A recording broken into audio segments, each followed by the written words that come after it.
أعوذ بالله من الشيطان الرجيم. بسم الله الرحمن الرحيم. اقرأ باسم ربك الذي خلق. خلق الإنسان من علق. اقرأ وربك الأكرم. الذي علم بالقلم. علم الإنسان ما لم يعلم. الحمدللہ رب العالمین والصلاة والسلام علی رسولہ الکریم والعاقبۃ للمتقین. اعوذ باللہ من الشیطان الرجیم. بسم اللہ الرحمن الرحیم. اللہم انفعنا بما علمتنا وعلمنا ما ينفعنا وزدنا علما. رب اشرح لی صدری ویسر لی امری واحلل عقدۃ من لسانی یفقہوا قولی. السلام علیکم ورحمۃ اللہ وبرکاتہ.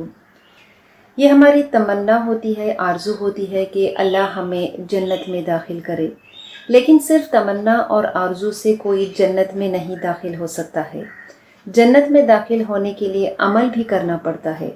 جب کوئی قوم اس نتیجے پہ پہنچتی ہے، جب کوئی قوم کا ایک طرز عمل، ان کا ایٹیٹیوڈ ایسا رہتا ہے کہ عمل چاہے وہ کچھ بھی کر لے، جنت تو انہیں ہی ملنے والی ہے، تو ایسی قوم، ایسے لوگ صحیح دین کے ریپرزنٹیٹیوز نہیں بن سکتے ہیں. وہ دوسروں کے لیے ہدایت کا ذریعہ نہیں بن سکتے ہیں. تو لہٰذا ہمیں ضروری ہے کہ ہم یہ دیکھیں کہ عمل کے لیے اللہ ہم سے کیا عمل چاہتا ہے، کہ جو عمل کر کے پھر ہم اس جنت میں پہنچ سکتے ہیں، اس جنت میں داخل ہو سکتے ہیں. تو اس لیے ہم یہ ہر ہفتے اس کلاس اللہ کی کتاب کو پڑھتے ہیں کہ اللہ ہم سے کیا چاہتا ہے. آج کا سبق ہم شروع کرتے ہیں آیت نمبر 243 سے. اللہ فرماتا ہے اس میں، أَلَمْ تَرَ إِلَى الَّذِينَ خَرَجُوا مِنْ دِيَارِهِمْ وَهُمْ أُلُوفٌ حَذَرَ الْمَوْتِ فَقَالَ لَهُمُ اللَّهُ مُوتُوا ثُمَّ أَحْيَاهُمْ إِنَّ اللَّهَ لَذُو فَضْلٍ عَلَى النَّاسِ وَلَكِنَّ أَكْثَرَ النَّاسِ لَا يَشْكُرُونَ.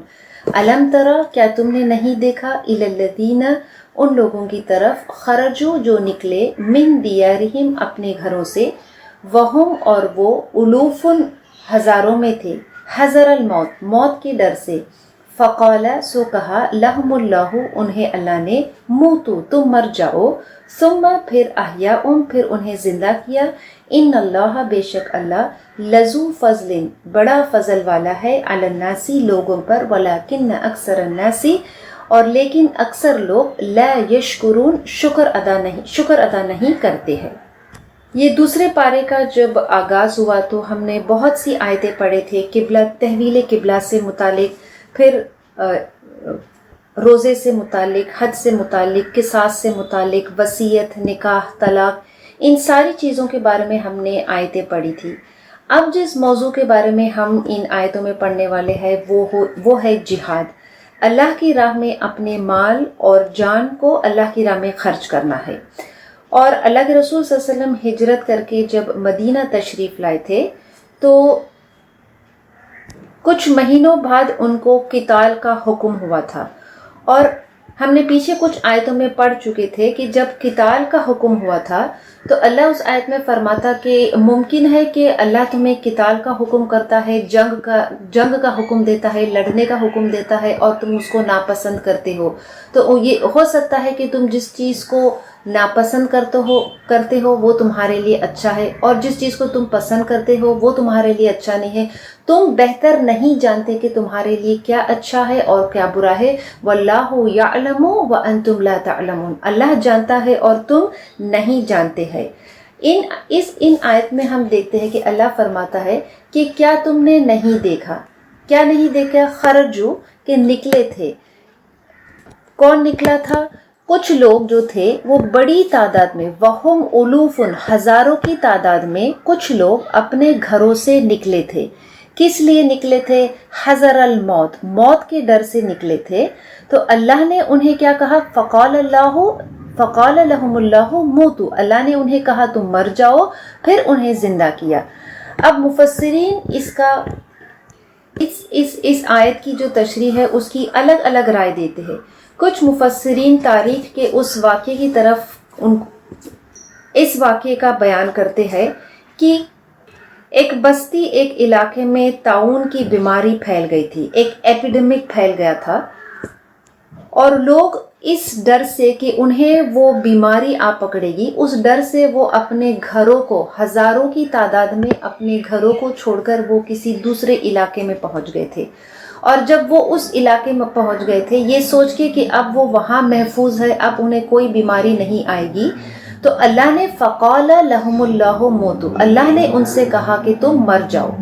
اور پھر جب وہ مر گئے تو پھر وہاں ایک کسی نبی کا گزر اس بستی سے ہوا تھا، اور پھر اس نبی نے ان لوگوں کو دیکھ کر اللہ سے دعا کی تھی، پھر اللہ نے ان کی دعا کو سن کر ثم احیاہم، پھر اللہ نے ان کو زندہ کیا، اور بے شک اللہ بڑے فضل والا ہے۔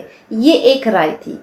کچھ مفسرین یہ کہتے ہیں کہ وہ جو لوگ ہزاروں کی تعداد میں اپنے گھر سے نکلے تھے وہ کسی دشمن کی ڈر سے اپنے گھر سے نکلے تھے، اور جب وہ دشمن کی ڈر سے نکلے تھے کہ دشمن ان کو قتل کر دیں گے، ان کو مار ڈالیں گے، اور وہ کسی دوسرے جگہ جا کے they would be safe over there، تو جب وہ اس علاقے میں اس جگہ پر پہنچ گئے تو وہاں اللہ نے انہیں کیا ہے، فقال لہم اللہ موت، اللہ نے انہیں کیا کہا، مر جاؤ، اور پھر اللہ نے ان کو کیا ہے، دوبارہ سے زندہ کیا۔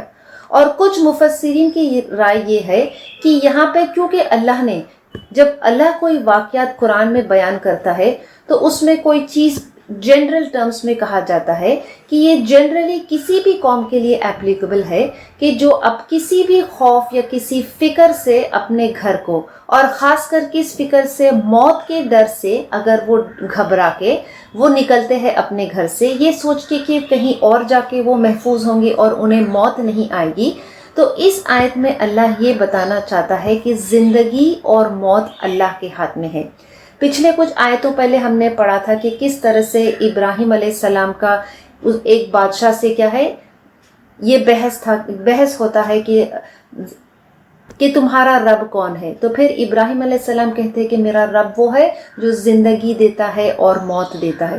تو زندگی اور موت جو ہے وہ اللہ کے ہاتھ میں ہے۔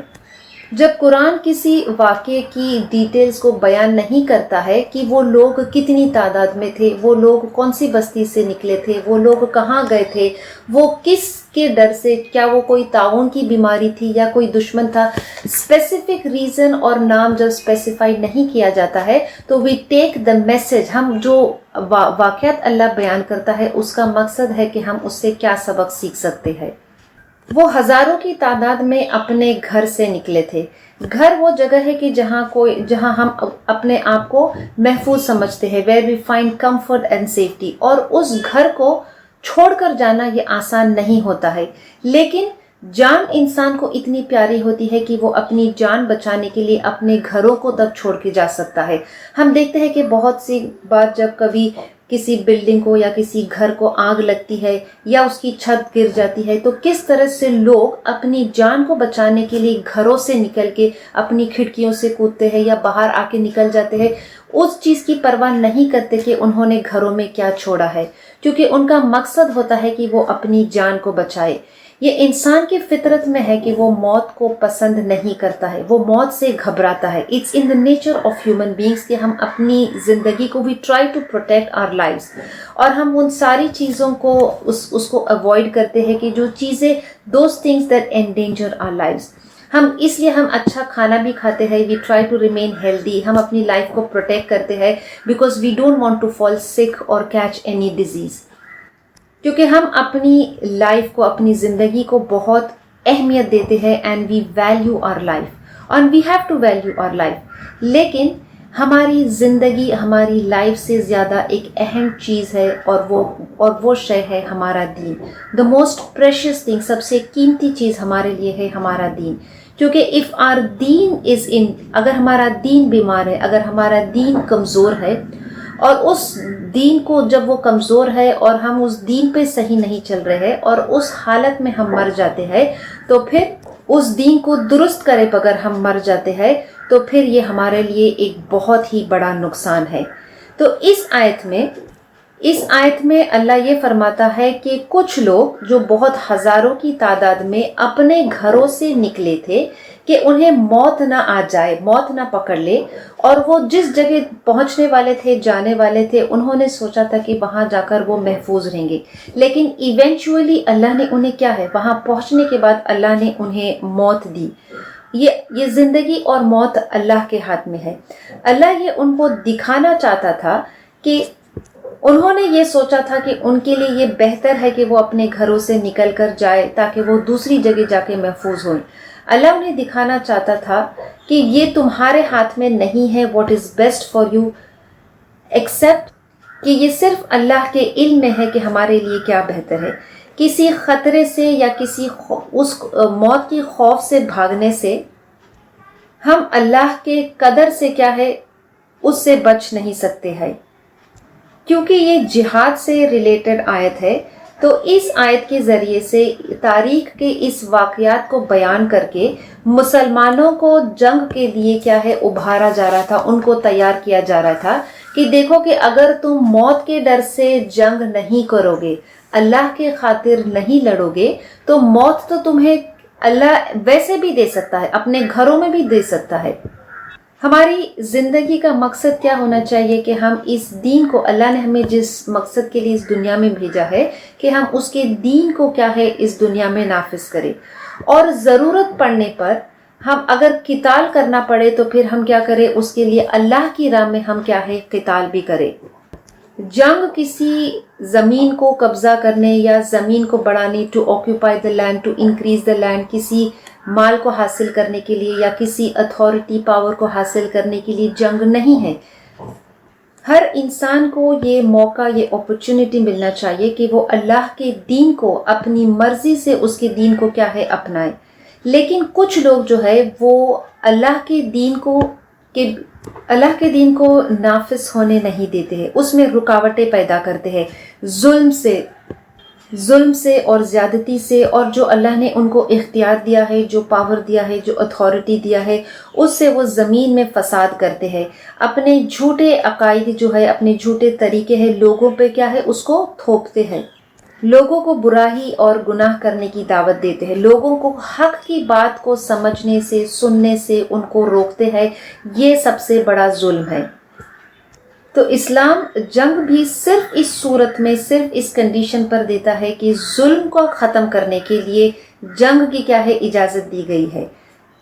کیا کرے جب کوئی لوگوں کو حق سننے نہیں دیتے ہیں یا حق کو سننے کے ان کے بیچ میں رکاوٹ پیدا کرتے ہیں، تو پھر ان کے لیے کیا ہے اللہ نے یہ حکم دیا ہے کہ پھر وہ اس ظلم کو کیا ہے ختم کرے۔ اور جنگ بھی جو ہے انشاءاللہ ہم آگے جب سورہ توبہ آئے گا تو پورا مکمل وہ سورہ جو ہے وہ جنگ سے ریلیٹڈ ہے کہ اس کے قوانین، اس کے رولز، اس کے ریگولیشنز، اور جنگ جو ہے وہ کس حالت میں کی جاتی ہے، اور اس کے کیا واٹ رولز، ریگولیشنز، میشرز، اور اس میں کیا پریکاشنز، یہ ساری باتیں are very clearly laid down. انشاءاللہ ہم سورہ توبہ میں اس کو پڑھیں گے۔ تو تاریخ کے اس واقعات کو یہاں بیان کر کے اللہ ہمارا دھیان، ہمارا توجہ اس طرف کرتا ہے کہ زندگی اور موت کیا ہے اللہ کے ہاتھ میں ہے۔ اور اگر ہم ان مفسرین کی رائے سے جائے کہ یہ جو لوگ تھے وہ اپنی گھروں سے ہزاروں کی تعداد میں ایک طاعون کی بیماری جو تھی وہ پھیل گئی تھی، اس ڈر سے کہ کہیں ان کو وہ بیماری نہ آ جائے، وہ ہزاروں کی تعداد میں اپنے گھروں سے نکلے تھے، اور پھر وہ جب اپنے گھر سے نکل کر اس علاقے میں گئے تھے جہاں وہ بیماری نہیں تھی، وہاں پہنچنے کے بعد انہوں نے سوچا کہ وہ محفوظ ہے، لیکن اللہ نے انہیں کیا ہے موت دے دی تھی۔ تو اگر کوئی علاقے میں جب طاعون کی بیماری پھیلتی ہے یا کوئی ایسا ایپیڈیمک پھیلتا ہے تو اس کے قوانین، اس کے رولز اور ریگولیشنز کیا ہے۔ ابن عباس روایت کرتے ہیں کہ ایک دفعہ صحابہ کے دور میں حضرت عمر رضی اللہ عنہ جب الشام کی طرف وہ جا رہے تھے، اور پھر وہاں ایک علاقے میں پہنچ کر اس جگہ پہ پہنچنے سے پہلے جب وہ ایک پرٹیکولر علاقے پہ پہنچے تو وہاں حضرت ابو عبیدہ بن جرہ سے ان کی ملاقات ہوئی جو کمانڈر ان چیف تھے۔ وہاں پہنچنے کے بعد انہوں نے بتایا کہ جس جگہ وہ جانے والے تھے الشام، وہاں طاعون کی بیماری پھیلی ہے۔ تو اب وہ اس بات سے تھے کہ کیا اس علاقے میں وہ جائے یا نہ جائے۔ وہاں ان کی ملاقات حضرت عبد الرحمن ابن عوف سے ہوتی ہے، اور انہوں نے کہا کہ میں نے نبی صلی اللہ علیہ وسلم سے اس بات کے جو ہے اس معاملے کے بارے میں نے نبی صلی اللہ علیہ وسلم سے سنا تھا کہ جب تم یہ سنو کہ کسی علاقے میں طاعون کی یا کوئی ایسی بیماری پھیلی ہے which is pandemic، جو وبا پھیلی ہے، تو پھر جو وہاں کے رہنے والے ہیں، وہاں کے بستی والے ہیں، ان کے اوپر یہ حکم ہوتا ہے کہ وہ اس بستی کو چھوڑ کر باہر نہ جائے، اور پھر جو باہر والا ہے، جو آؤٹ سائڈر ہے، اس کے لیے یہ حکم ہے کہ وہ اس بستی میں داخل نہ ہو جہاں یہ وبا پھیلی ہے، چاہے وہ کوئی وبا ہو، چاہے کوئی بیماری ہو، چاہے کوئی دشمن ہو، اللہ کے سوا ہمیں کوئی محفوظ نہیں. none can protect us other than اللہ. تو ہم اس موت کے ڈر سے کیا ہے نہ بھاگ کر جائے. ہمیں یہ لیسن اس آیت میں کیا ہے سکھایا جا رہا ہے، اور کیونکہ یہ واقعات بیان کرنے کا مقصد ہی یہ ہے کہ ان کو جنگ کے لیے ابھارا جا رہا ہے، تو لہٰذا ان سے جیسے کہا جا رہا ہے کہ تم اگر اللہ کی راہ میں قتال کرنے سے اس لیے ڈرتے ہو کہ کہیں تم جنگ پر جائیں گے اور تم مارے جائیں گے، تو پھر تم گھروں میں بیٹھ کر بھی اللہ تمہیں کیا ہے موت دے سکتا ہے. گھر میں بیٹھ کر تمہاری زندگی لمبی نہیں ہو جائے گی، یا جنگ پر جا کے تمہاری زندگی جو ہے وہ چھوٹی نہیں ہو جائے گی. اللہ زندگی اور موت جو ہے وہ اللہ کے ہاتھ میں ہے. اور پھر اس آیت کے اختتام میں اللہ فرماتا ہے وَلَكِنَّ أَكْثَرَ النَّاسِ لَا يَشْكُرُونَ، کہ اکثر لوگ جو ہے وہ ناشکری کرتے ہیں.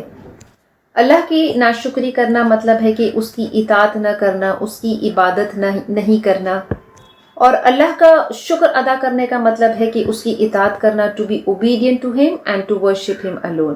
ہماری یہ زندگی کا the end result of our life کیا ہے کہ ہم اللہ کی طرف کیا ہے سب لوٹ کر جانے والے ہیں. سو ہماری زندگی کی the only value to our life is جب ہمیں موت آئے گی اور ہم اپنی زندگی کا مقصد پورا کر کے جائیں گے، اور ہماری موت کے وقت ہمیں یہ خوشخبری دی جائے گی کہ ہمیں اللہ کی مغفرت حاصل ہوئی ہے. جب مومن اپنی زندگی کو اللہ کی راہ میں قربان کرتا ہے تو اس کے بدلے اللہ انہیں کیا عطا کرتا ہے.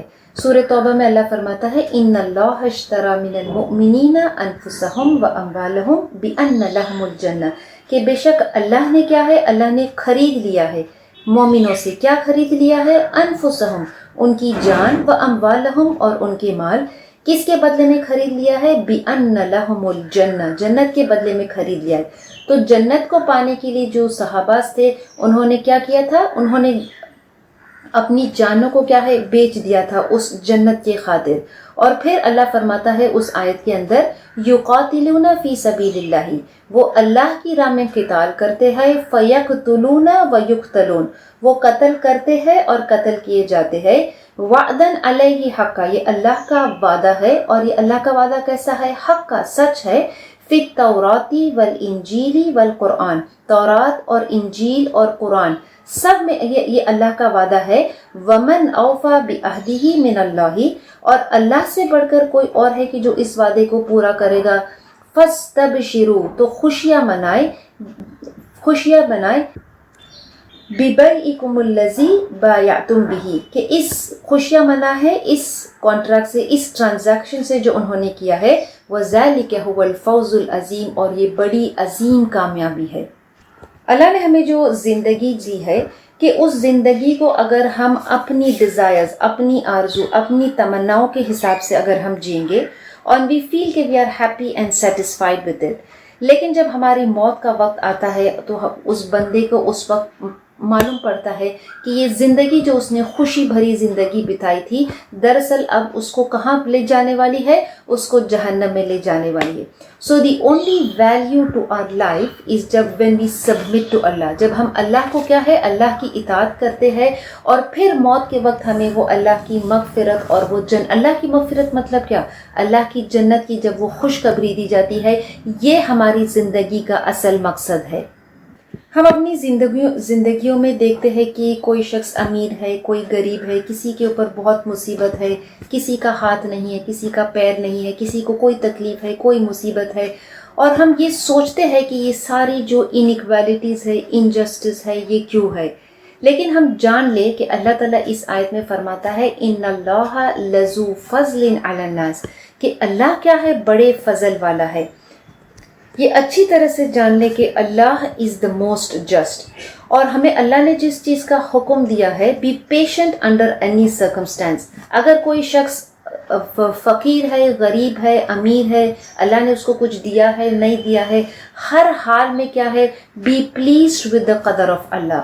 اور پھر کیونکہ ہماری اصل زندگی صرف یہ دنیا کی زندگی تک نہیں ہے، ہماری اصل زندگی کیا ہے، جو آخرت کی زندگی ہے. لیکن اس آخرت کی زندگی میں اگر ہم اللہ کی مغفرت چاہتے ہیں تو یہ ہمارے لیے اہم ہے کہ ہم دیکھیں کہ اس دنیا میں ہم کیا کام کریں، اس دنیا میں ہم کیسا عمل کریں، to be among the few, ان چند لوگوں میں یا ان تھوڑے لوگوں میں ہم شامل ہوئے. کیوں تھوڑے لوگوں میں؟ کیونکہ اللہ اس آیت میں فرماتا ہے کہ اکثر لوگ ناشکری کرتے ہیں، which means majority of the people are ungrateful and only a few of them are grateful. اور جہاں اکثریت کی بات آتی ہے، جہاں میجورٹی کی بات آتی ہے، تو یہ تو شیطان کا وعدہ تھا اللہ سے، کہ اس نے اللہ سے کیا وعدہ لیا تھا کہ میں انسانوں کو کیا ہے، گمراہ کروں گا. اور پھر اللہ سے یہ کہا تھا وَلَا تَجِدُوا أَكْثَرَهُمْ شَاكِرِينَ، کہ تو ان میں سے اکثر لوگ کیا ہے، تو ان کو ناشکر پائے گا. تو what should we do? We should see that we are among the minority. اور minority کا مطلب کیا ہے، بہت تھوڑے ہیں جو اللہ کا کیا ہے، شکر ادا کرتے ہیں. ہر چیز ہمیں اس زندگی میں جو ملی ہے، ہماری زندگی، ہمارے مال، ہماری اولاد، ہماری صحت، ہر چیز جو اللہ نے دیا ہے وہ اس کی رحمت ہے. تو پھر وہ ہم سے چاہے وہ ہمیں دے یا وہ ہم سے لے لے، ہر حال میں ہمیں کیا ہے، اللہ کا شکر ادا کرنا چاہیے.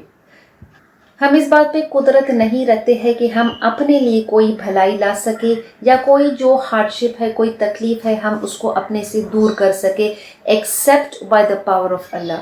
تو ہماری جو عبادت ہم کرتے ہیں، دی ایسنس آف آر عبادت شوڈ بی کہ ہم اللہ کی طرف کیا ہے، رجوع کریں اپنی ہر ضرورت کے لیے، فار آل آر نیڈس. اور ہماری سب سے بڑی نیڈ، ہماری سب سے بڑی ضرورت کیا ہے کہ ہم اللہ سے یہ دعا کریں، اہدنا الصراط المستقیم، کہ اللہ ہمیں اس سیدھے راستے کی طرف ہدایت دے. پھر آگے آیت میں اللہ فرماتا ہے وَقَاتِلُوا فِي سَبِيلِ اللَّهِ، اور قتال کرو، لڑو اللہ کی راہ میں، وَاعْلَمُوا، اور جان لو، أَنَّ اللَّهَ سَمِيعٌ عَلِيمٌ، کہ اللہ سننے والا اور جاننے والا ہے. اس آیت میں اللہ نے ہمیں ایک حکم دیا ہے. کیا حکم دیا ہے؟ کہ اللہ کی راہ میں قتال کرو، اللہ کی راہ میں جہاد کرو. قتال صرف اللہ کی راہ میں ہونا چاہیے. اللہ کی راہ میں قتال سے مراد یہ نہیں ہے کہ کوئی شخص کسی لینڈ کے لیے، کسی زمین کے لیے، کوئی پاور کے لیے، کوئی نیشنلٹی کے لیے وہ قتال کرے، لیکن اللہ کی راہ میں کیا ہے، قتال کرے. اور اس قتال کرنے سے گھبرائے نہیں، اس قتال کرنے سے ڈرے نہیں کہ قتال کرنے پہ، جنگ کرنے کی وجہ سے کیا ہے، ہم مارے جائیں گے.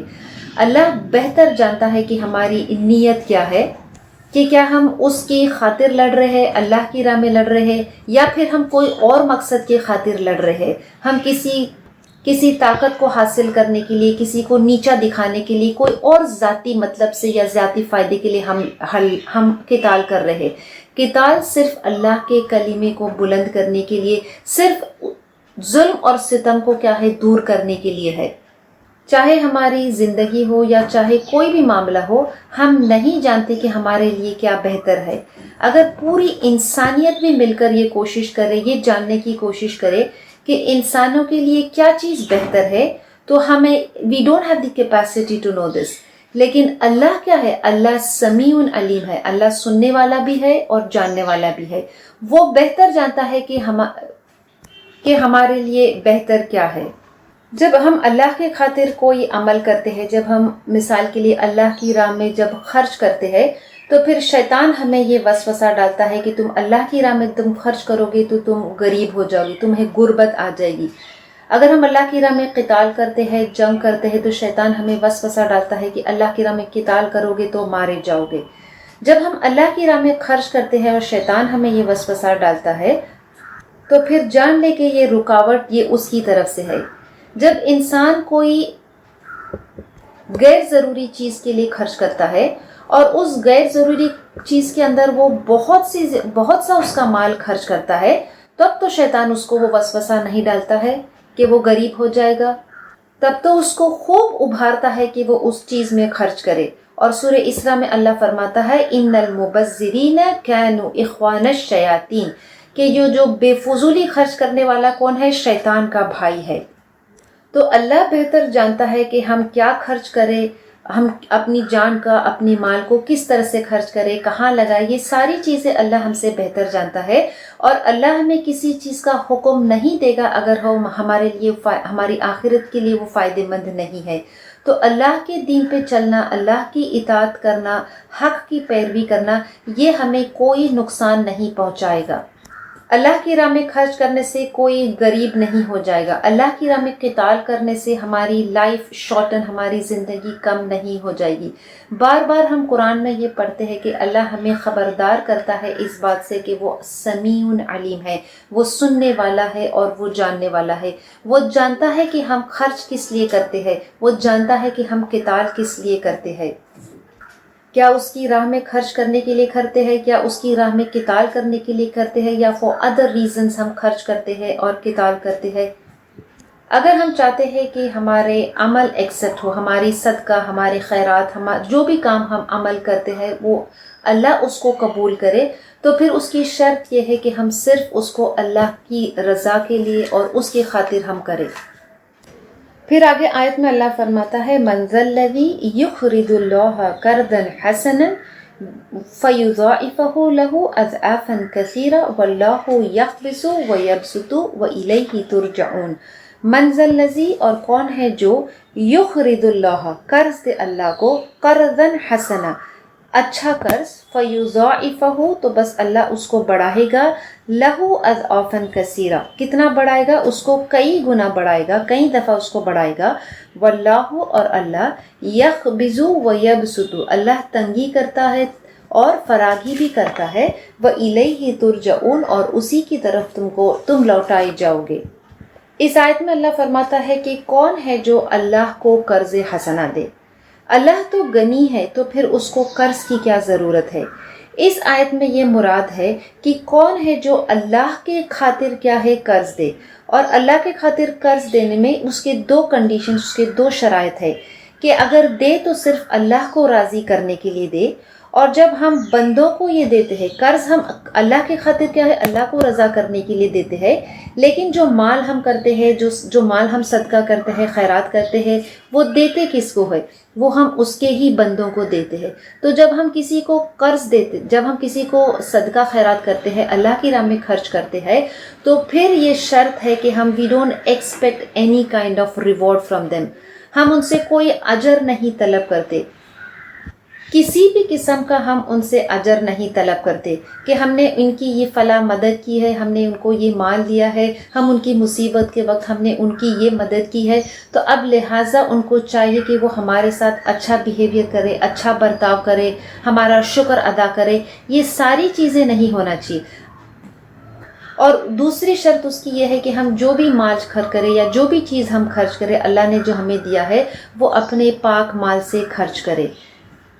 تو جب ہم اس طرح سے خرچ کریں گے اللہ کی راہ میں، چاہے وہ ہمارا مال ہو، چاہے ہماری صلاحیت ہو، ہمارا وقت ہو، تو پھر اللہ فرماتا ہے کہ اللہ وہ کیا کرے گا، اضعافا کثیر، یضاعفہ لہ اضعافا کثیرہ، اللہ اس کو کیا کرے گا، اس مال کو جو ہم نے خرچ کیا ہے اس کو بڑھائے گا. کتنا بڑھائے گا ہم نہیں جانتے کہ اللہ اس کو کتنا بڑھائے گا. دنیا میں کوئی شخص ہے یا کوئی کمپنی ہے، کوئی بینک ہے، وہ ہم سے یہ وعدہ کرتی ہے کہ اگر ہم اتنا مال یا اتنا روپیہ پیسہ ان کے پاس جمع کریں گے، انویسٹ کریں گے، تو پھر اس کے بدلے میں as a result, as a consequence, وہ ہمارے مال کو، ہمارے روپیے کو اتنا ملٹیپلائی یا اتنا ڈبل کر کے دیں گے. تو کیا ہم ان کی بات پہ یقین کرتے ہیں یا نہیں؟ صرف یقین نہیں کرتے، بلکہ ہم کیا کرتے ہیں، ایسے کمپنیز میں یا ایسے بینکس میں ہم انویسٹ بھی کرتے ہیں because we want returns from our investment. اب یہاں پہ وعدہ کون کر رہا ہے؟ اور اللہ سے بڑھ کر کوئی اور سچا وعدہ کر سکتا ہے کہ اللہ فرماتا ہے کہ تم انویسٹ کرو، تم اللہ کی راہ میں خرچ کرو، اور میں تمہارے مال کو کیا ہے، اضعافاً کثیرہ، اس کو بڑا چڑھا کر تمہیں کیا ہے دوں گا. اللہ جو زمین اور آسمان کا مالک ہے، جو ہر چیز کا مالک ہے، ہماری جو ہماری زندگی ہے، جو ہمارے مال ہے، ہماری ہیلتھ ہے، ہر چیز کا مالک کون ہے؟ Who is the owner of everything. اور وہ ہم سے کیا ہے، وہ ہم سے وعدہ کرتا ہے کہ اگر ہم اس کی راہ میں خرچ کریں گے تو وہ ہمیں بڑا چڑھا کر دے گا. جب یہ آیت کا نزول ہوا تھا تو اللہ کے رسول صلی اللہ علیہ وسلم کی حدیث ہے، حضرت ابو دردہ کیا ہے، وہ جب انہوں نے یہ اس آیت کو سنا تھا کہ اللہ کے رسول صلی اللہ علیہ وسلم نے کہا کہ اللہ کی راہ کو جو قرض دے گا تو اللہ اس کو بڑا کر دے گا، تو حضرت ابو درداء نے اللہ کے رسول صلی اللہ علیہ وسلم نے کہا کہ میرے پاس 2 باغ ہے اور میں چاہتا ہوں کہ میں اللہ کو وہ قرض حسنہ دوں. تو اللہ کے رسول صلی اللہ علیہ وسلم نے کہا کہ تم ایک باغ کو صدقہ کر دو، ایک باغ کو اللہ کی راہ میں دے دو، اور جو دوسرا ہے وہ اپنے پاس رکھو. تو انہوں نے کیا سودا کیا تھا؟ یہ وہ لوگ تھے، یہ وہ دور کے لوگ تھے کہ جو جنت کا سودا کرتے تھے. تو انہوں نے جو سب سے بہترین ان کا باغ تھا، دونوں میں سے سب سے بہترین تھا، اس باغ کو کیا ہے اللہ کی راہ میں دیا تھا. اور اس باغ میں 600 کے قریب وہ درخت تھے، اور یہ بہت خوبصورت، بہت بڑا اور بہت قیمتی باغ تھا جو انہوں نے کیا ہے اللہ کی راہ میں اس کو قرض حسنہ دیا تھا. حضرت ابو ہریرہ روایت کرتے ہیں کہ نبی صلی اللہ علیہ وسلم نے کہا کہ اگر کوئی شخص اللہ کی راہ میں ایک کھجور بھی کیا ہے اچھی نیت سے خرچ کرتا ہے تو پھر اللہ اس کو کیا ہے بہت زیادہ، اس کو کہیں گنا زیادہ اس کو بڑا کر دیتا ہے. شرط یہ ہے کہ وہ اپنے پاک اور طیب مال سے خرچ کرے اور صرف اللہ کی خوشنودی کے لیے کرے، بندوں سے اس کا کوئی اجر طلب نہیں کرے. قرض حسنہ کا مطلب یہ ہے کہ ہم جب کسی کو دیتے ہیں تو بدلے میں ان سے کوئی چیز کو ایکسپیکٹ نہ کرے، that they reward us also. ہم کوئی بھی نیکی کام، کوئی بھی اچھا عمل جو ہے ہم صرف اس ارادے سے کریں کہ ہمیں اس کا اجر آخرت میں ملنے والا ہے. یہ ہے قرض حسنہ. اور جب ہم آخرت کے اجر کے طلب سے اس عمل کو کرتے ہیں تو اس کی برکت سے اللہ ہمیں دنیا میں بھی عطا کرتا ہے. اب یہ قرض حسنہ کی جو آیت ہے، یہ قتال اور جہاد اور جنگ کے بیچ میں یہ آیت کیوں اللہ نے نازل کیا ہے؟ کیونکہ جہاد کے لیے کیا ہے مال کی ضرورت ہوتی ہے. تو اللہ تعالیٰ مسلمانوں کو اس بات پہ ابھار رہا ہے کہ وہ اللہ کے خاطر اپنی جان بھی لگائے اور اپنا مال بھی دے، اور اس بات سے نہ گھبرائے کہ اللہ کی راہ میں قتال کرنے سے ان کی زندگی کم ہو جائے گی، ان کی عمر کم ہو جائے گی، اور اللہ کی راہ میں خرچ کرنے سے ان کو غریبی آ جائے گی. کیونکہ ہر چیز کا مالک، ہر زندگی کا مالک، ہر مال کا مالک کون ہے؟ اللہ ہے. اور آخر کار کیا ہے؟ وَإِلَيْهِ تُرْجَعُونَ. ہر چیز کو اسی کی طرف لوٹ کر جانا ہے. جب یہ کانسیپٹ، جب یہ ایٹیٹیوڈ ہمارے ذہن میں رہے گا، ہمارے اندر رہے گا کہ ہر چیز کو اللہ کی طرف لوٹ کر جانا ہے، تو پھر اللہ کی راہ میں جان اور مال کو خرچ کرنے میں آسانی ہوگی. جب ہم جانتے ہیں کہ ہر چیز everything goes back to him, will go back to him in the end, will return to him in the and, تو پھر ہم کیوں نہیں اس دنیا میں ہی، اس زندگی میں ہی اللہ ہم سے جو چاہتا ہے ہم وہ کیوں نہ کرے کہ ہم اپنا مال، اپنی زندگی، اپنا وقت، جو کچھ اللہ نے ہمیں دیا ہے ہم اسی کے لیے خرچ کریں، کیونکہ جانا تو ہمیں اسی کے پاس ہے. اور پھر جب ہم اس کے پاس جائیں گے تو پھر ہمیں وہ خوشخبری دے گا جس کا ہمیں انتظار رہے گا کہ وہ ہمیں اس کی مغفرت حاصل ہو گئی ہے. اپنے وقت اور اپنے اوقات کو زیادہ سے زیادہ اللہ کی کتاب کو پڑھنے اور اس کو سمجھنے میں لگائے کہ اللہ ہم سے کیا چاہتا ہے. اور جب ہم ان آیتوں پر پڑھ کے اپنی زندگی کو گزارتے ہیں، اور جب ہم اپنی زندگی کو ختم کریں گے، جیسے اس آیت میں کہا ہے کہ وَإِلَيْهِ تُرْجَعُونَ، تو پھر اللہ ہمیں اس کی رحمت کی اور اس کی مغفرت کی خوشخبری دے گا. اللہ سے دعا ہے کہ وہ ہمارے وقت میں برکت دے تاکہ ہم اس کی کتاب کو پڑھیں اور سمجھیں. ربنا تقبل منا انک انت السمیع العلیم وتب علینا انک انت التواب الرحیم. سبحانک اللہم وبحمدک نشہد ان لا الہ الا انت نستغفرک ونتوب الیک. السلام علیکم ورحمۃ اللہ وبرکاتہ. الحمدللہ تفسیر مکمل ہوئی. تو بڑھتے ہیں ورڈ انالیسس کی طرف. تو دیکھتے ہیں آیت نمبر 243. علم ترا، کیا لم نہیں، ترا تم نے دیکھا، الی طرف، الذین ان لوگوں کے جو، یا پھر وہ لوگ جو، خرجو نکلے، من سے، دیارہم. دیار جو ہے وہ پلورل ہے، جمع ہے دارن کی. دار کا مطلب ہوتا ہے گھر. تو من دیارہم اپنے گھروں سے نکلے، وہم اور وہ، الوفن ہزاروں کی تعداد میں تھے. الوفن بھی کیا ہے؟ جمع ہے الفن کی. ٹھیک ہے. حذر الموت، موت کے ڈر سے. حذر جو ہے وہ موت، حذر جو ہے وہ ڈر، ٹھیک ہے. تو حضر الموت کیا ہوا؟ موت کے ڈر سے. فقال سو کہا لہم انہیں، کس نے کہا؟ اللہ سبحانہ تعالیٰ نے. موتو تم مر جاؤ. ثم پھر احیاہم انہیں زندہ کیا. ان اللہ بے شک اللہ تعالیٰ لذو فضل والا ہے. جبھی بھی ذو لگتا ہے نا کسی بھی ورڈ کے پہلے، یہ نوٹ ڈاؤن کر لیں آپ لوگ، امپورٹنٹ ہے. ذو جب لگتا ہے کسی بھی اسم کے پہلے تو اس کے ساتھ ہو جاتا ہے میننگ والا والا. ٹھیک ہے، تو لذو فضل والا. ٹھیک ہے، اور اس میں بھی جو ہے اگر سنگل رہا تو الگ رہتا ہے، ذو رہا، اور مؤنث کے لیے الگ ہے. ٹھیک ہے، لیکن یہ جبھی بھی آئے گا تو اس کا ٹرانسلیشن ہوگا والا. ٹھیک ہے. علی الناسی لوگوں پر، ولیکن اور لیکن، اکثر الناس اکثر لوگ، لا یشکرون شکر ادا نہیں کرتے. 244 دیکھتے ہیں. وقاتلو اور تم لڑو، فی سبیل اللہ اللہ کے راستے میں.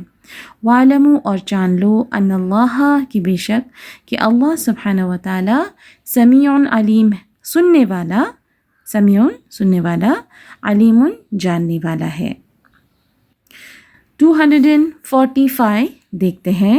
من کون، دلذی وہ ہے جو کہ یقرض قرض دے. کسے قرض دے؟ اللہ سبحانہ و تعالیٰ کو. قرضاً حسناً اچھا قرض. فیضاعفہ پس وہ اسے بڑھا دے. لہو اس کے لیے. کون بڑھائے گا؟ اللہ سبحانہ و تعالیٰ بڑھائے گا. لہو اس کے لیے، یعنی جو قرض حسنہ دے اس کے لیے بڑھا دے گا. کتنا بڑھائے گا؟ اضعافاً کئی گنا، کثیرتاً زیادہ. واللہ اور اللہ سبحانہ و تعالیٰ یقبض تنگ کرتا ہے، تنگی کرتا ہے. ویبسط اور فراخی کرتا ہے. وإلیہ اور اسی کی طرف ترجعون تم لوٹائے جاؤ گے. تو یہاں پر جو ہے ورڈ انالیسس مکمل ہوتی ہے. ٹھیک ہے، ہم بڑھتے ہیں انڈیویجول میننگز کی طرف. دیکھیے پیج نمبر 83 ہے اور ورڈ ہے 256 الفن. دیکھیں انٹو بریکٹ لکھا ہے، اس کا جو سنگولر ہے وہ الفن ہے. ٹھیک ہے، ہزاروں. ذو فضل فضل کرنے والا. من ذا الذی وہ کون شخص ہے، یقرض اللہ اللہ کو قرض دے گا. قرضاً حسناً اچھا قرض. اضعافاً کثیرتاً دگنے سے دگنا، چند در چند. ٹھیک ہے. یقبض وہ روکتا ہے، یبسط کھولتا ہے. تو یہاں پر جو ہے انڈیویجول میننگ مکمل ہوئی. بڑھتے ہیں کوشچن آنسرز کی طرف. Question number 122. وصیت کرنے والا اپنے مال کے کتنے حصے کی وصیت کر سکتا ہے؟ اچھا دیکھیں یہ جو کوشچن ہے یہ پچھلے جو سبق ہے تھا لاسٹ سیشن اس سے ریلیٹڈ ہے، لیکن کیونکہ کویشچنز بہت تھے اور آپ کے لیے بھی آسانی ہو اس کے لیے جو ہے ہم نے بریک اپ کر دیا. تو یہ پچھلے سیشن کے سے جڑا ہوا ہے. ٹھیک ہے نا، کہ وصیت کرنے والا اپنے مال کے کتنے حصے کی وصیت کر سکتا ہے؟ جواب اپنے مال کے 1/3 حصے کی. Question number 123. کیا ورثہ کے حق میں وصیت کی جا سکتی ہے؟ جواب ورثہ کے حق میں کوئی وصیت جاری نہیں ہوگی. ان میں وراثت اس طرح تقسیم ہوگی جس طرح اللہ نے قرآن میں بیان کیا ہے. Question number 124. قرض احسن کسے کہتے ہیں؟ جواب قرض احسن کا لفظی ترجمہ اچھا قرض ہے. اور وہ کیا ہے؟ نمبر 1 ایسا قرض ہو جو خالص نیکی کے جذبے سے بے غرضانہ دیا جائے. نمبر 2 اپنی کسی نفسانی غرض کے لیے نہ دیا جائے. نمبر 3 محض اللہ کی خاطر ان کاموں میں صرف کیا جائے جسے وہ پسند کرتا ہے. تو یہاں پر آج کا سیشن مکمل ہوا. مجلس کے اختتام کی دعا پڑھتے ہیں. سبحان اللہ و بحمدہ سبحانک اللہم وبحمدک نشہد ان لا الہ الا انت نستغفرک ونتوب الیک۔ تو اگلے سیشن میں پھر ملیں گے، اپنا بہت خیال رکھیے گا۔ السلام علیکم ورحمۃ اللہ وبرکاتہ۔ ويقال لك ارقي أعلى جنان